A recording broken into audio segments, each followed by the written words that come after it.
नमस्कार। MCQ series में फिर से आज 10 क्वेश्चंस पूरी तरह एनालाइज करेंगे। ये क्वेश्चंस महत्वपूर्ण हैं उन सभी एग्जाम्स के लिए जिनमें कॉमर्स के एमसीक्यूज पूछे जाते हैं। अगर अभी तक आपने हमारे चैनल को सब्सक्राइब नहीं किया है तो सब्सक्राइब करें। वीडियोस का लिंक प्राप्त करने के लिए हमारे टेलीग्राम ग्रुप को ज्वाइन करें। टेलीग्राम ग्रुप का लिंक मैं प्रोवाइड कराऊंगा इसके डिस्क्रिप्शन में वीडियो के में, आप वहां से उसको ले सकते हैं। तो स्टार्ट करते हैं। सबसे पहला क्वेश्चन है, fixed cost remain at same level irrespective of the change in. Fixed cost, दो तरह की कॉस्ट होती हैं। इस आधार पे, अलग अलग आधार पे डिफरेंट टाइप की कॉस्ट हो सकती हैं। तो फिक्स्ड या वेरिएबल के आधार पे दो तरह की कॉस्ट होती हैं, फिक्स्ड और वेरिएबल। यहाँ पे बात हो रही है फिक्स्ड कॉस्ट की। Fixed cost remain at the same level irrespective of change. तो इनमें से जो गिवन ऑप्शंस हैं, इनमें से ऐसा कौन सा आइटम है जिसके चेंज होने पर फिक्स्ड कॉस्ट सेम बनी रहती है, उसमें कोई परिवर्तन नहीं होता है, उसकी पहचान करनी है। तो इसका सही जवाब है ऑप्शन ए, वॉल्यूम। वॉल्यूम यानी कि मात्रा, उत्पादन की मात्रा या सेल की मात्रा। तो समझते हैं इसको, ये इसका करेक्ट जवाब था। फिक्स्ड कॉस्ट होती क्या है? फिक्स्ड कॉस्ट वह कॉस्ट होती है जो वेरी नहीं करती है, जिसमें कोई बदलाव नहीं आता है वॉल्यूम ऑफ एक्टिविटी में चेंज के साथ। फिक्स्ड कॉस्ट को पीरियड कॉस्ट भी कहते हैं क्योंकि ये एक पीरियड से संबंधित होती हैं। इसका एग्जांपल है, जैसे मान लो एक फैक्ट्री है और फैक्ट्री में प्रोडक्शन होता है। अब फैक्ट्री का जो किराया है, मान लीजिए वो 10,000 है। तो फैक्ट्री का जो किराया है वो 10,000 है। आप फैक्ट्री में 10 यूनिट बनाएं, चाहे 100 यूनिट बनाएं और चाहे 1,000 यूनिट बनाएं, फैक्ट्री का किराया 10,000 ही रहेगा, इसमें कोई बदलाव नहीं आएगा आपके वॉल्यूम के वेरी करने के साथ। इसीलिए इसको फिक्स्ड कॉस्ट कहा जाता है। इसको पीरियड कॉस्ट भी कहते हैं क्योंकि ये एक पीरियड से जुड़ा हुआ रहता है, इसीलिए इसमें कोई बदलाव प्रोडक्शन के साथ नहीं होता है। पीरियड जैसे 1 महीने का किराया है तो ये 1 मंथ का फिक्स है, एक पीरियड का, इसलिए ये फिक्स्ड कॉस्ट कहलाता है। जबकि जो वेरिएबल कॉस्ट होती है वो वेरी करती है वॉल्यूम के साथ। वॉल्यूम के साथ जैसे रॉ मटेरियल अगर आप 10 यूनिट बनाओगे तो जो रॉ मटेरियल वो 10 यूनिट के लिए चाहिए। अगर आप 100 बनाओगे तो रॉ मटेरियल आपको बढ़ाना पड़ेगा। आप अगर 1000 यूनिट बनाओगे तो आपको रॉ मटेरियल और बढ़ाना पड़ेगा। तो जो रॉ मटेरियल का खर्चा है वो वेरिएबल कॉस्ट होता है। नेक्स्ट देखते हैं अगला question. Decision making is a future oriented activity. It involves forecasting and planning. Decision making एक फ्यूचर ओरिएंटेड एक्टिविटी है, फ्यूचर को देखकर की जाती है, फ्यूचर के लिए की जाती है। इसमें शामिल रहता है फोरकास्टिंग, फोरकास्ट करना, पूर्वानुमान लगाना और प्लान करना। Function of decision making is to choose alternatives for the. अब जो फंक्शन है डिसीजन मेकिंग का, उसमें हम चूज करते हैं अल्टरनेटिव किसके लिए। तो जो गिवन ऑप्शन है इनमें से सही की पहचान करें। तो डिसीजन मेकिंग में हम कोई अल्टरनेटिव चूज करते हैं किसके लिए? फ्यूचर के लिए, भविष्य के लिए। क्योंकि डिसीजन मेकिंग में हम एक डिसीजन लेते हैं जिसका जो प्रभाव है वो आने वाले समय में पड़ेगा, तो इसलिए फ्यूचर से संबंधित है। सही जवाब इसका ऑप्शन ए है। डिसीजन मेकिंग एक ऐसी प्रोसेस है जिसमें हम चॉइस बनाते हैं। किस तरीके से? कोई डिसीजन को आइडेंटिफाई करते हैं, इंफॉर्मेशन गैदर करते हैं और असेस करते हैं अल्टरनेटिव्स को। यानी कि पहले अल्टरनेटिव्स की पहचान करते हैं, फिर इंफॉर्मेशन जुटाते हैं उनसे संबंधित, फिर उनका मूल्यांकन करते हैं कि कौन सा अल्टरनेटिव बढ़िया है, फिर जो बढ़िया अल्टरनेटिव होता है उसको हम चूज करते हैं। यही डिसीजन मेकिंग कहलाता है। नेक्स्ट है, विच concept of marketing is based on consumer satisfaction की पॉइंट। मार्केटिंग का वह कौन सा कॉन्सेप्ट है जो कंज्यूमर सेटिस्फैक्शन को की पॉइंट मानता है और इस पे बेस्ड है, कंज्यूमर सेटिस्फैक्शन पे। तो गिवन ऑप्शंस में से सही का चुनाव करें। इसमें जो सही ऑप्शन है वो है मॉडर्न कॉन्सेप्ट ऑफ मार्केटिंग। देखिए क्या होता है मॉडर्न कॉन्सेप्ट ऑफ मार्केटिंग। यहाँ पे है, modern concept of marketing is consumer oriented. जो मॉडर्न कॉन्सेप्ट ऑफ मार्केटिंग का वो ग्राहक अभिमुखी है, यानी कि कंज्यूमर पे फोकस्ड है, उसका फोकस रहता है कंज्यूमर की नीड्स पे। इसका मतलब होता है मॉडर्न कंसेप्ट में जो मार्केटिंग का मतलब है, इसमें मार्केटिंग का मतलब होता है गुड्स को मैन्युफैक्चर करना या सर्विसेज को प्रोवाइड कराना, किस लिए? सेटिस्फाई करने के लिए, कस्टमर की नीड को और उसकी वांट्स को, कस्टमर की जो जरूरतें और उसकी इच्छाएं हैं उनको सेटिस्फाई करना ही ये एक मकसद हो जाता है मॉडर्न मार्केटिंग का। जबकि जो ओल्ड कॉन्सेप्ट मार्केटिंग का, ओल्ड कॉन्सेप्ट मार्केटिंग की जब बात की जाती है तो इसका मतलब सेलिंग से होता है। इसका मतलब होता है कि जो ओल्ड कॉन्सेप्ट मार्केटिंग का वो ये कहता है कस्टमर को बेच देना सामान को, उसके इससे कोई मतलब नहीं रहता है कि वो सेटिस्फेक्शन प्राप्त उनको हो या नहीं हो, ज्यादा फोकस रहता है कि हम सामान उनको बेच दें और पैसा कलेक्ट कर पाए। नेक्स्ट है which of the following is not an economic factor, इनमें से कौन सा इकोनॉमिक फैक्टर नहीं है। तो जो गिवन ऑप्शंस हैं इनमें से पहचान करें कौन सा इकोनॉमिक फैक्टर नहीं है। इनमें इकोनॉमिक फैक्टर नहीं है option C, trends in price of goods and services. तो देखिए ये होता क्या है, दरअसल इसको यहीं पे बताना पड़ेगा। Gross national product, economic factor क्या होते हैं? फैक्टर वो होते हैं जो प्रभावित करते हैं। फैक्टर का मतलब होता है जो प्रभाव छोड़ता है। तो जो इकोनॉमी पे प्रभाव छोड़ते हैं उनकी बात हो रही है। तो देखो ग्रॉस नेशनल प्रोडक्शन यानी कि इकोनॉमी में प्रोडक्शन, जीएनपी बढ़ेगा तो इकोनॉमी बढ़ेगी, स्पीड पकड़ेगी। पर कैपिटा इनकम अगर बढ़ेगी तो इकोनॉमी में बदलाव आएगा, इकोनॉमी बढ़ेगी। ये गिर जाएंगी तो गिर जाएगा। ऐसे सारे फैक्टर ये कहलाते हैं इकोनॉमिक फैक्टर। जबकि trend in price of goods and services, trend ये एक ऑब्जर्वेशन होती है, कोई फैक्टर नहीं है कि इकोनॉमी में प्राइस और सर्विसेज क्या, किसी भी चीज का ट्रेंड क्या चल रहा है, रुझान क्या चल रहा है, ये अपने आप में कोई फैक्टर नहीं है। तो सी ही इसका करेक्ट ऑप्शन है। इकोनॉमिक फैक्टर वो फैक्टर होते हैं जो इकोनॉमी को प्रभावित करते हैं। इसके और कुछ एग्जांपल्स हैं जैसे interest rate, tax rate, law कानून, पॉलिसीज, वेजेज, गवर्नमेंट की एक्टिविटीज।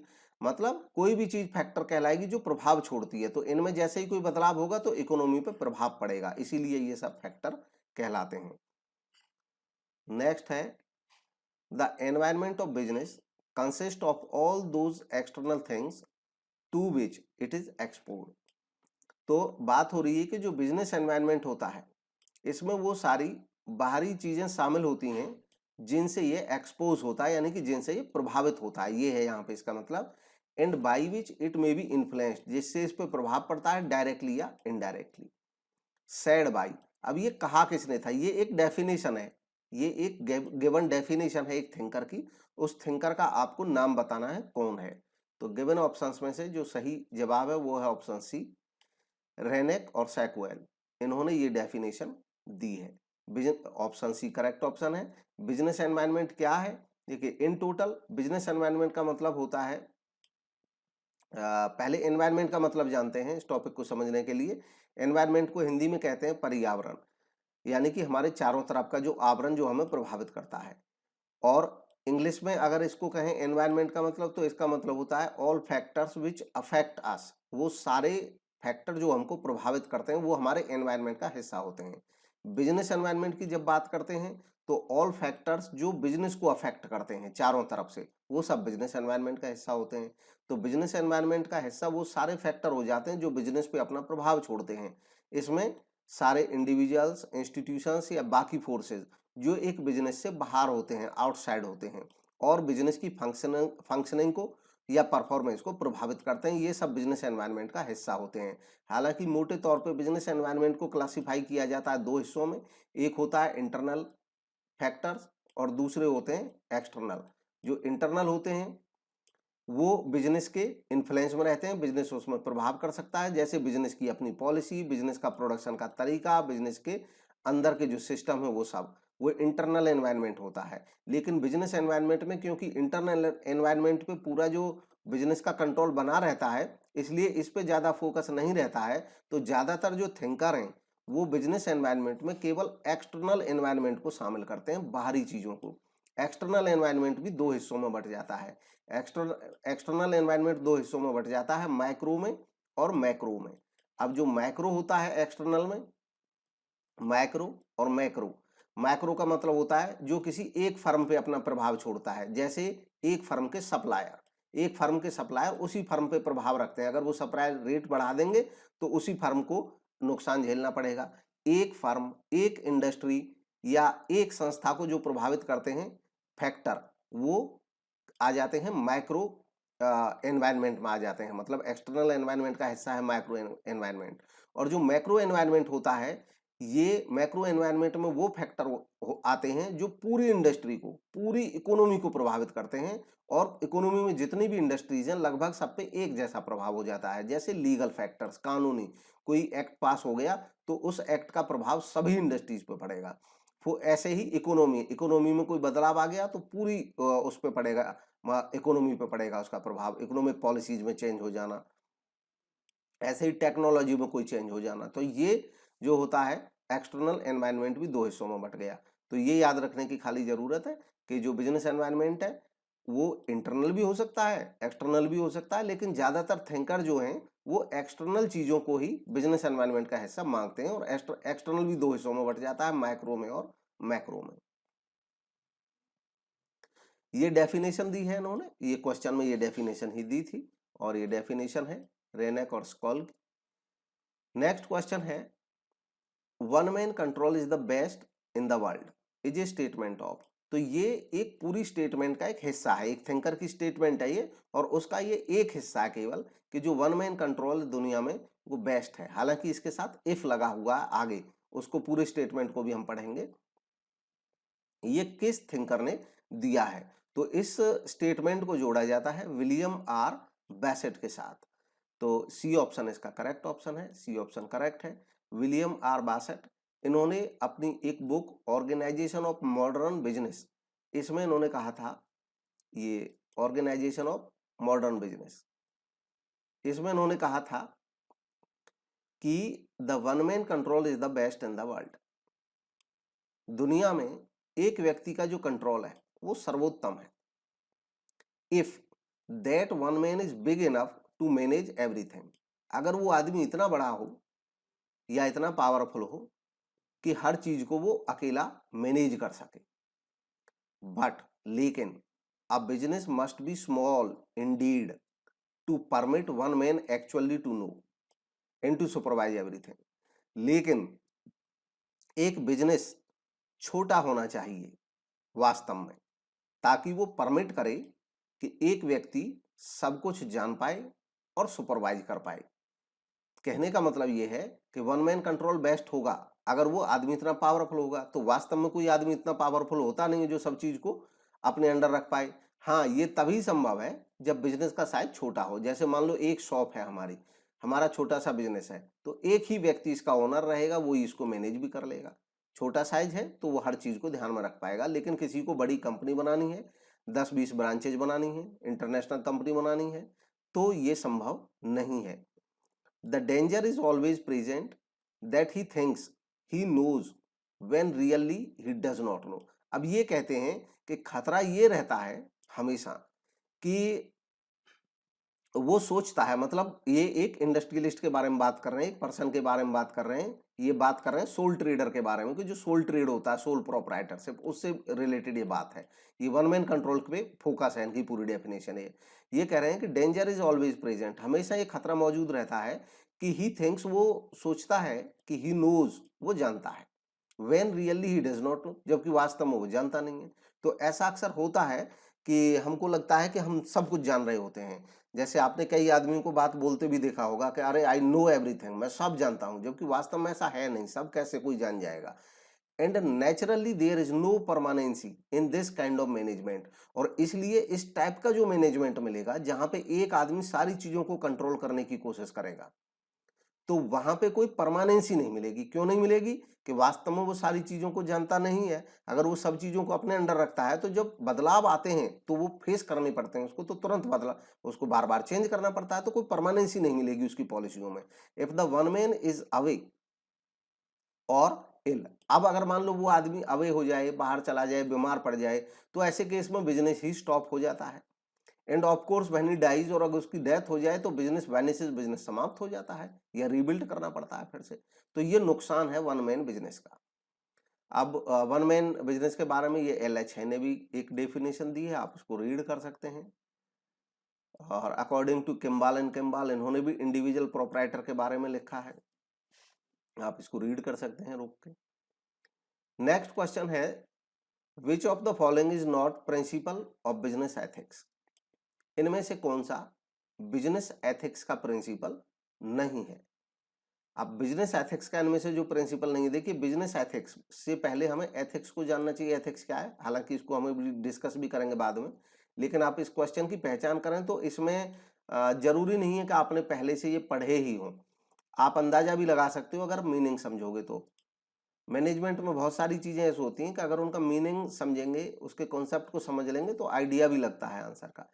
एथिक्स का मतलब होता है, एथिक एक ऐसा विचार होता है जो हमें ये बताता है कि what is right and what is wrong. Ethic ये विचार होता है एक व्यक्ति के मस्तिष्क के अंदर, एक ऐसी क्वालिटी होती है जो उसको बताती है कि this is right and this is not right. अब बिजनेस एथिक्स, बिजनेस में एथिक्स का यूज, यानी कि ऐसी बिजनेस की रीति रिवाज या बिजनेस की वो आदतें, वो आइडियाज बिजनेस के, जो ये कहते हो कि अगर हम बिजनेस में ऐसा करेंगे तो ये राइट होगा और ऐसा करेंगे तो ये रॉन्ग होगा, यही सोच। जैसे कोई बिजनेसमैन है, अब मान लो सामान कम है मार्केट में और वो ब्लैक मार्केटिंग करने लग जाए, जानबूझ करके महंगा बेचने लग जाए, तो बिजनेस एथिक्स ये कहती है कि दिस इज रॉन्ग, ये रॉन्ग है। और ऐसे बहुत सारे एग्जांपल्स हैं, यही बिजनेस एथिक्स है, ये विचार बिजनेस एथिक्स कहलाता है जो हमें राइट और रॉन्ग को बताता है। इसको किसी कानून से स्थापित नहीं किया जाता है, ये सोच का हिस्सा होता है।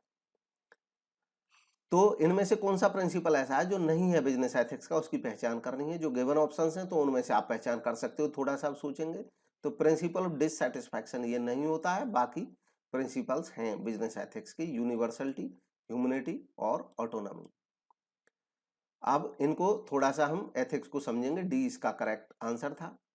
वर्ड एथिक्स क्या है, क्योंकि इससे रिलेटेड कई क्वेश्चंस आ जाते हैं, इसलिए इस पे थोड़ा बेसिक भी रखा है यहाँ पे हमने।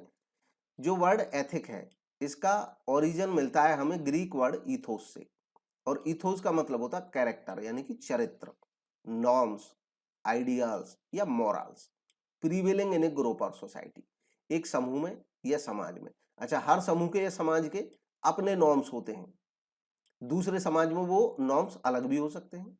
किसी समाज में नॉर्म्स हो सकते हैं कि बड़ों को झुककर आवेदन करना है, किसी समाज के नॉर्म्स हो सकते हैं कि बड़े हों या छोटे हों उनसे हैंडशेक करना है। तो यही सेम चीज, अब ये दोनों ही चीज अपने अपने उसमें सोसाइटी में बेटर समझी जाएंगी, दूसरी सोसाइटी में वो हो सकता है बेटर नहीं समझी जाए। यानी कि जिस समाज में ये माना जाता होगा कि बड़ों को झुक के नमस्कार करना है, या किसी समाज में होता है कि बड़ों को पैर छूने हैं, तो अगर उस समाज में और उस समाज का व्यक्ति आएगा जो बड़ों से भी हाथ मिलाएगा तो एक दफे इनको ये और लगेगा, जबकि अपने समाज के हिसाब से वो बेटर चीज है। तो हर समाज का, ये खाली एग्जांपल इसलिए दिया मैंने कि हर सोसाइटी के लिए ये अलग अलग हो सकता है, जरूरी नहीं है हर संस्था में एक ही होगा, हर ग्रुप में भी अलग हो सकते हैं नॉर्म्स।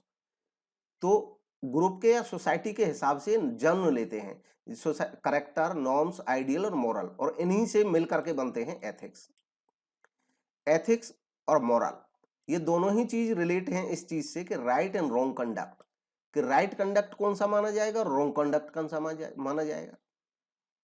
एक समाज में कोई आदत बहुत मतलब रॉन्ग मानी जा सकती है, जैसे किसी समाज में अगर कोई लिक्वर का सेवन करता है तो उसको बहुत रॉन्ग माना जाता होगा। अच्छा, दूसरा कोई समाज ऐसा भी होगा जिसमें लिक्वर का सेवन करना उतना रॉन्ग नहीं माना जाता होगा। बट राइट और रॉन्ग की वहां पे एक पहचान की जब हम बात करते हैं कि this is right and this is wrong, तो इसका मतलब हम एथिक्स की या मॉरल की बात कर रहे हैं। और कभी कभी इन दोनों को इंटरचेंजेबली यूज किया जाता है, मतलब एथिक्स की जगह मॉरल बोल देते हैं और मॉरल की जगह एथिक्स बोल देते हैं, जबकि इनमें अंतर होता है, ये डिफरेंट है। एथिक्स क्या है? एथिक्स का मतलब होता है rules provided by an external source, एक बाहरी सोर्स के द्वारा रूल्स बनाए गए। अब रूल का मतलब यहाँ पे कोई एक्ट नहीं है, सरकार नहीं बनाती है इनको, लेकिन ये रूल तय किए जाते हैं। एक्सटर्नल सोर्स का मतलब कि अगर हम किसी ग्रुप का हिस्सा हैं तो हमारा ग्रुप, अगर हम किसी कल्चर का हिस्सा हैं तो हमारी culture. Codes of conduct in work places, अगर हम किसी फैक्ट्री में काम कर रहे हैं वर्क प्लेस पे, तो उस फैक्ट्री में जो बनाए गए रूल हैं कि आप ऐसा करोगे तो ये अच्छा है, आप ऐसा करोगे तो इसको काम चोरी माना जाएगा। तो जो कंडक्ट वर्क प्लेसेस पे बनते हैं वो हमें एथिक्स बताते हैं। जबकि जो मॉरल्स होते हैं refer to individual's own principles regarding right और रॉन्ग। जो मॉरल होते हैं वो एक व्यक्ति के स्वयं के होते हैं, स्वयं के सिद्धांत जो राइट और रॉन्ग के प्रति होते हैं। अच्छा, आते दोनों सोसाइटी से हैं, आते दोनों समाज से ही हैं। तो जो व्यक्ति के एक के स्वयं के अंदर जो होते हैं उनको बोला जाता है मॉरल, यानी कि मॉरल्स किसी व्यक्ति के अंदर मॉरल्स का होना और ना होना। एथिक्स जो होते हैं वो किसी पूरे ग्रुप की बात होती है कि ग्रुप अपने एम्प्लॉइज से या ग्रुप अपने जो मेंबर्स हैं उनसे एक्सपेक्ट करता है कि ये इस तरीके से बिहेव करें, तो उनको एथिक्स बोला जाता है। तो बिजनेस में जो एक बिजनेस एथिक्स, इसलिए बिजनेस मॉरल वर्ड यूज नहीं किया जाता, morals of a individual, morals of person use किया जाता है। और ethics of an organisation, ethics in an society, ethics in a business, क्योंकि उसमें पूरी जो संस्था होती है उसके अपने जो रीति रिवाज हैं वो एम्प्लॉइज को बताते हैं कि क्या राइट है क्या रॉन्ग है, तो वहां पे एथिक्स वर्ड यूज होता है। अब बिजनेस एथिक्स रेफर करते हैं सोशली डिटरमाइंड मॉरल प्रिंसिपल्स को जो गवर्न करते हैं बिजनेस एक्टिविटीज को। बिजनेस एक्टिविटीज को सोशली डिटरमाइंड मॉरल प्रिंसिपल का मतलब होता है कि जो मॉरल प्रिंसिपल हैं और सोशली डिटरमाइंड है, मतलब सोशल के बेटर के लिए हैं कि आप समाज को गलत सामान नहीं दोगे, समाज को आप गलत रेट पे सामान नहीं दोगे, समाज को आप खराब क्वालिटी का सामान नहीं दोगे।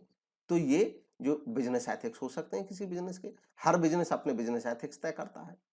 अब बिजनेस एथिक्स के कुछ प्रिंसिपल हैं, इनको समझते हैं जो गिवन थे इस क्वेश्चन में। प्रिंसिपल ऑफ ह्यूमैनिटी, ह्यूमैनिटी जो है ये प्रिंसिपल ये कहता है कि every businessman should follow the human values, जो मानव मूल्य हैं उनका आदर करना चाहिए। अब मानव वैल्यूज का मतलब क्या होता है? ह्यूमन वैल्यूज ऐसी चीजें जो ह्यूमन के वेलफेयर को बताती हैं।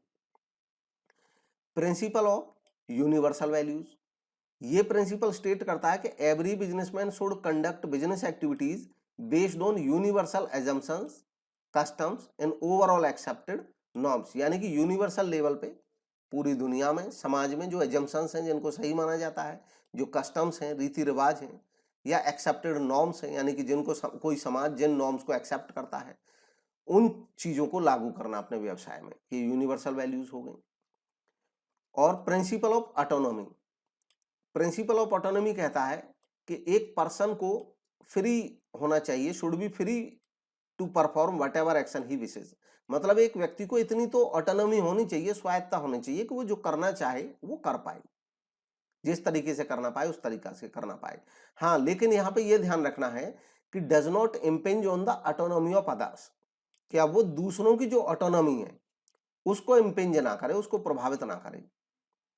तो ये प्रिंसिपल ऑफ ऑटोनॉमी कहता है। और इसके अलावा और भी बहुत सारे प्रिंसिपल्स हैं बिजनेस एथिक्स के, नेवर एंडिंग हैं, जैसे honesty, integrity, promise keeping, loyalty, fairness, caring, respect for others, law abiding, कानून का पालन करना, commitment to excellence, leadership, reputation, moral, continuity and so on.